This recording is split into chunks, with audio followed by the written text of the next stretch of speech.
540 ans et pas une ride pour la foire de Crète. Cette année encore et avec une météo idéale, le succès populaire a été au rendez-vous de cette fête devenue incontournable à Thonon-les-Bains. C'est une tradition, c'est même une institution, les gens attendent ça.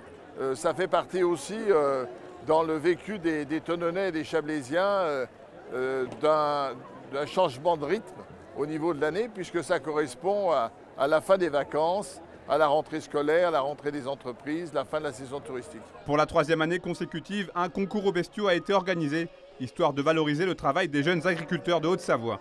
Une quarantaine de vaches élevées dans le Chablais étaient donc en compétition sur le foirail. Quand on voit tous les gens qui nous félicitent par la qualité de nos bêtes et qui nous encouragent, on se dit il y a de l'espoir dans l'agriculture, et je pense surtout en Haute-Savoie, quoi.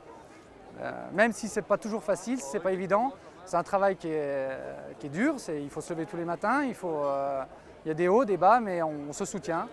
Moi je suis agriculteur avec mon frère, donc mon père va prendre sa retraite et moi je vais prendre sa place. Il nous encourage, il va nous aider et on se dit pour les générations futures surtout qu'on est de la relève, quoi.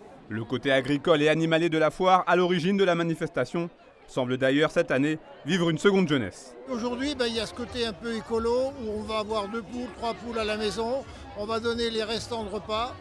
Donc elles vont faire quelques œufs, elles vont manger les restants de salade, le riz, les pâtes, tout ce qu'on ne mange pas soi-même.